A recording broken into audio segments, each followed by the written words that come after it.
The countdown has already begun. In late June of 2026, Lake Powell, the second largest reservoir in the United States, fell to an elevation of 3,526 feet. It is the lowest level for summer ever recorded in its history. A line was crossed, not a theoretical line drawn on a chart, a physical line that marks the beginning of a system's failure. 40 million people depend on this water. 5 million acres of farmland are irrigated with it, and the dam holding it all back is now entering its terminal phase. What they're facing isn't just a water problem, it's a physics problem, and the numbers don't lie. I want to know what you think this means for the future of the West. Drop your thoughts in the comments below. The entire system is balanced on a razor's edge, just 37 feet above what engineers call minimum power pool. And what happens when it crosses that final threshold? The lights go out, and the water stops. Not a shortage, not a reduction. Stops. If you find this kind of in-depth analysis valuable, there's something you need to do. A huge number of people who watch these reports forget to subscribe. Don't be one of them. Hit that subscribe button now. It's the only way to make sure you don't miss the next part of this story. Let's begin. To understand the crisis unfolding in Page, Arizona, you have to understand the machine at the heart of it. Glen Canyon Dam is not just a wall of concrete. It is a 710-foot tall, 500,037 million cubic yard power plant. A massive hydroelectric engine that generates electricity for millions of people across 7 states. That power is generated by water, specifically by the immense pressure of the water stored in Lake Powell, which is funneled through 8 massive steel pipes called penstocks to spin 8 enormous turbines. The system has one simple requirement. The lake must be high enough. The water pressure must be strong enough. That minimum viable elevation is 3,490 feet above sea level. This is the minimum power pool. Below that line, the dam's engineering begins to tear itself apart. The phenomenon is called cavitation. When water flows too slowly or at too low a pressure through the turbines, it creates a vacuum. Air bubbles form within the high-velocity water flow. These are not gentle bubbles. They are tiny, violent implosions. When they collapse against the steel walls of the turbines and penstocks, they do so with a force so powerful it rips microscopic chunks of solid steel away. It is like a sustained sandblasting from the inside, a progressive and curable cancer eating away at the dam's vital organs. To prevent this, federal operators have a simple, brutal choice. Once the lake drops below 3,490 feet, they must shut the turbines down. Completely, the power generation stops. The flow of water to Lake Mead, the nation's largest reservoir just downstream, is severed. The Colorado River, for all practical purposes, hits a 710-foot tall concrete wall. This is not a distant academic possibility. The U.S. Bureau of Reclamation, the federal agency that runs the dam, released its May 2026 operational study with a forecast that silenced the room. Their models, built on decades of real-world data, project Lake Powell could cross the 3,490-foot power pool line as early as December 2026, months from now. So what happens when the penstocks go silent? There is a backup, a failsafe. At least, that is what the original blueprints claimed. 4 steel pipes, each just 8 feet in diameter, are embedded lower in the dam's structure. They are called the River Outlet Works. The ROWs. They sit at an elevation of 3,370 feet. The idea was simple. If water ever got too low for the massive turbines, these smaller pipes could be used to bypass the power plant, sending water directly downstream to keep the river flowing and supply Lake Mead. It sounds like a solution. It is a trap. The River Outlet Works were never designed for sustained, continuous use. They were engineered as a short-term flood control mechanism to be open for brief periods under specific conditions. They were not built to become the primary artery of the Colorado River. Recent inspections by the Bureau of Reclamation have confirmed what many engineers privately feared. The pipes are already showing signs of damage. Decades of limited use and high-pressure testing have already started the process of cavitation within them. The same destructive force threatening the main turbines is already at work and the only backup system the dam has. Relying on the ROWs to supply 40 million people is like trying to run a city's entire water main through a handful of garden hoses that are already frayed and cracking. Their maximum combined discharge is 15,000 cubic feet per second. That sounds like a lot. It is a fraction of what the river system needs and what the turbines can release. More importantly, running that volume continuously would accelerate the cavitation damage exponentially, risking a catastrophic structural failure of the pipes themselves. If they rupture inside the dam, the consequences are almost unthinkable. It forces a question that nobody wants to answer. Who loses their water first? The farms or the cities? I'm genuinely curious what you think. Let me know in the comments. The dam would become a massive, unpredictable liability. A concrete plug holding back a dying lake with its only drain hole threatening to tear itself apart. This entire crisis was born a century ago. It was codified in a single document signed in 1922. The Colorado River Compact. It was the original sin of the American West. The compact was a landmark piece of legislation, a treaty between 7 states carving up the West's most important river. But it was based on a fatal flaw. The men who wrote it were measuring the river's flow during one of the wettest periods in the last 1,200 years. They saw a river that seemed boundless, a resource that felt infinite. And so they allocated more water on paper than the river actually produces in a normal year. Every state got a share. The Upper Basin, Colorado, New Mexico, Utah, and Wyoming, and the Lower Basin, Arizona, California, and Nevada. The math worked, as long as the river kept delivering on the promise of that abnormally wet era. It did not. For the last 2 decades, a climate change-fueled megadrought has gripped the region. The snowpack in the Rocky Mountains, the very source of the river, has been shrinking. Higher ambient temperatures mean more of that snow evaporates or is absorbed by parched soil before it ever has a chance to melt and run into the tributaries that feed the Colorado. The structural deficit written into the 1922 Compact has been compounding for a generation. The states have been consistently overdrawing their collective bank account. Lake Powell and Lake Mead are the system's savings. And now, the balance is nearly zero. This isn't just a local news story. It affects one in every 8 Americans. If you know someone living in the West, hit the like button and share this video. They need to understand what's happening to their water supply. The approaching failure of Glen Canyon Dam is not a natural disaster. It is an engineering crisis precipitated by a legal fantasy. A century-old document that promised a river that no longer exists. And now, the people in charge of that document are at war with each other. The deadline is October 1st, 2026. That is the date by which the 7 basin states must submit a new unified plan for how to operate the river system once the 2007 and 2019 operating guidelines expire. For months, they have been locked in tense bi-weekly negotiations, and they are failing. The basin is split, ideologically and geographically. Rebecca Mitchell, the Colorado River Commissioner for Colorado, represents the upper basin states. Her position is sharp and direct. In recent statements, she has accused the lower basin states of draining the reservoirs with chronic overuse. From her perspective, states like Arizona, California, and Nevada have enjoyed decades of growth fueled by water the upper basin was legally entitled to, but could not yet use. They see the collapsing reservoirs as a problem of demand, not supply. A problem created by runaway consumption in cities like Phoenix and Los Angeles, and by vast agricultural districts in the Imperial Valley. The lower basin sees it differently.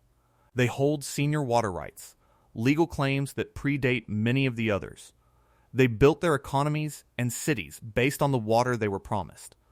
To them, the calls for massive cuts feel like an attempt by the upper basin to rewrite the rules in the middle of a crisis, punishing them for a drought that affects everyone. The result is a stalemate, a complete breakdown in negotiations. While the water level in Lake Powell drops foot by foot, the state representatives argue over legal precedent and historical grievances. They are caught in a prisoner's dilemma on a continental scale. Everyone knows sacrifice is necessary. No one is willing to sacrifice first. Into this vacuum has stepped the federal government, Doug Burgum, the U.S. Secretary of the Interior, has watched the states fail to reach consensus. His patience has run out.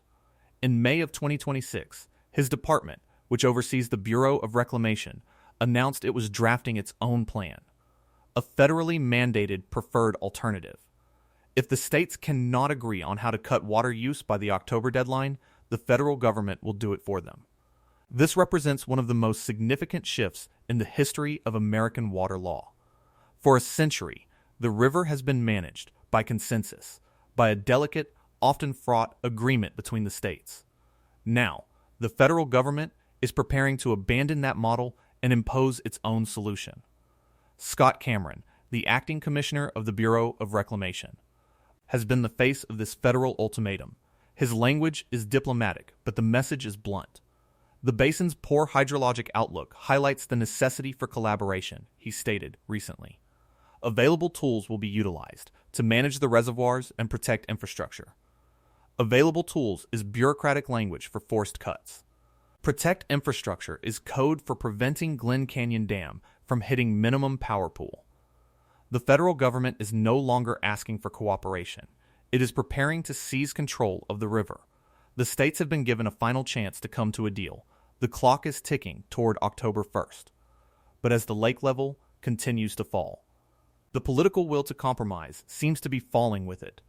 The fight over who gets the last drops of the Colorado River is about to be taken out of the hands of the people who live there. I know I've said it before, but if you're still watching and haven't subscribed, what are you waiting for? These are the stories that matter. And subscribing is the best way to support this deep dive reporting. It takes a second. Just click the button. Away from the negotiating tables and the federal press releases, the crisis is not an abstract legal dispute. It is a physical reality that people are living with every day.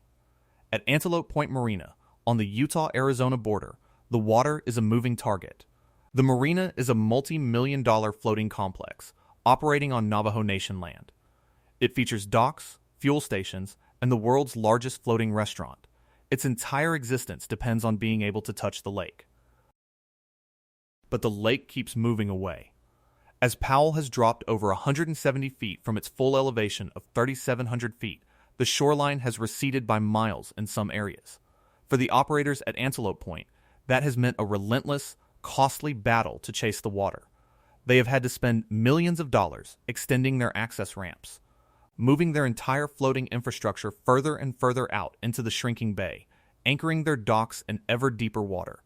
They are, quite literally, chasing a disappearing lake just to stay in business. Each foot the lake drops is a new engineering problem, a new expense, a new threat to their survival. The marina is a microcosm of the entire basin, adapting at enormous cost to a reality that was never supposed to happen. For some, the threat is even more fundamental. The Lachee chapter of the Navajo Nation, a tribal community near Page, Arizona, found its drinking water supply directly threatened by the lake's decline. Their intake pipes were positioned at an elevation that, until recently, seemed perfectly safe. As the lake plummeted, the water level dropped dangerously close to their intakes, threatening to leave the community with no water at all. The situation became so dire that in 2023, the Bureau of Reclamation had to launch an emergency project, installing special bypass tap tubes to ensure the Lachee chapter would not be cut off.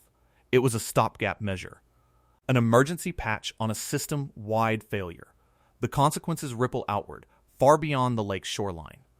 When Glen Canyon Dam stops producing power, that electricity has to be replaced. For the utility companies across 7 western states that rely on its cheap hydropower, that means buying electricity on the open market, often from more expensive natural gas power plants. That cost is not absorbed by the utilities. It's passed directly to consumers.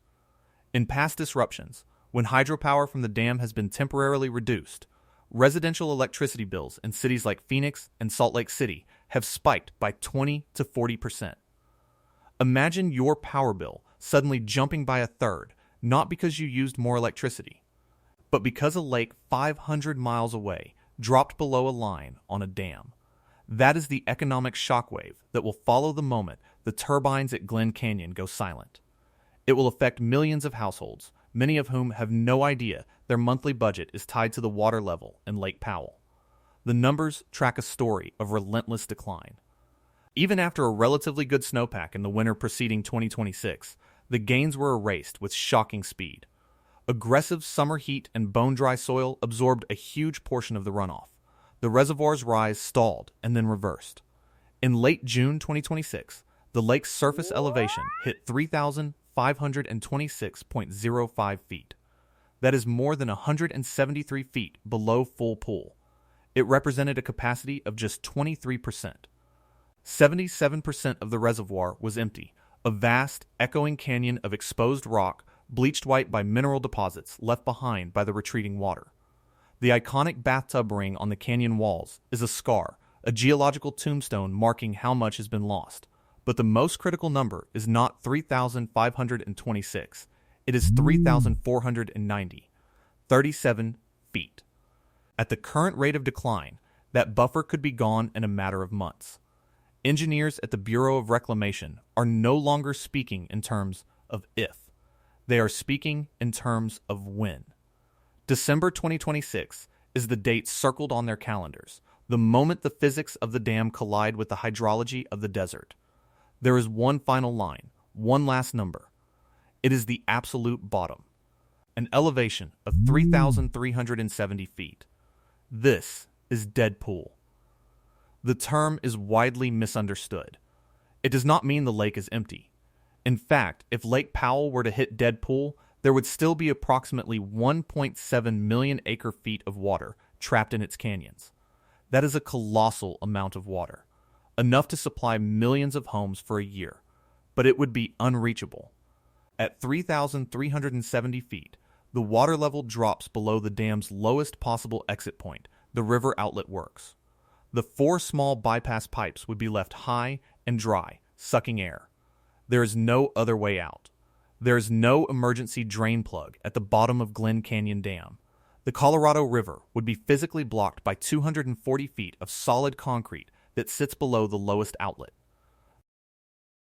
The water would just sit there, a massive, stagnant, dead lake, trapped, unable to flow downstream to Lake Mead, to the Hoover Dam, to the cities of Las Vegas and Phoenix, to the farms in California and Arizona, to the 30 recognized tribes with senior water rights, to Mexico. The river would, for all practical purposes, cease to exist south of the dam until enough rain and snow fell over multiple years to refill the lake above the outlet pipes. Decades, perhaps, this is the true existential moment for the American West. Not just the loss of power, not just the fight over allocations, but the physical severing of the region's most important artery. Former Reclamation Commissioner Camille Kalimlum-Touton, who in June 2022 issued the first historic ultimatum for the states to cut their water use, put it plainly, unprecedented is now the reality and the normal in which reclamation must manage our systems. The system she spoke of is now on the verge of falling outside of anyone's ability to manage it. The engineers did their job in 1963. They built a dam to hold back a river that seemed eternal. They created a reservoir that remade the landscape of the West. They did not plan for the river to disappear. They did not engineer a solution for a crisis of this magnitude. And so now, the machine itself is dictating the terms. The concrete and steel of Glen Canyon Dam are imposing a deadline that no politician or lawyer can negotiate their way out of. The numbers on the side of the canyon wall are unforgiving. 3,526, 3,490, 3,370. Each one marks a step closer to a failure point from which there is no easy recovery. The federal takeover may impose order on the chaos of the state negotiations, but it cannot make it rain. It cannot fill a reservoir that is losing more to evaporation and use than it gains from the dwindling snowpack. The preferred alternative being drafted in Washington, D.C., is not a plan for restoration. It is a plan for triage, a strategy for managing the collapse. All right, final reminder, I promise, if you've made it this far, you're clearly invested in this story. Hit subscribe. It's an essential support for this channel, and it ensures you're always in the loop. It means a lot. What is happening at Lake Powell is not a story about one lake. It is a story about the end of an era. The era of assuming the water would always be there. The era of believing that engineering could always outrun scarcity. The concrete is real. The turbines are real. The water is disappearing. And the clock is still running. The West is standing at the edge of a cliff it built for itself a century ago.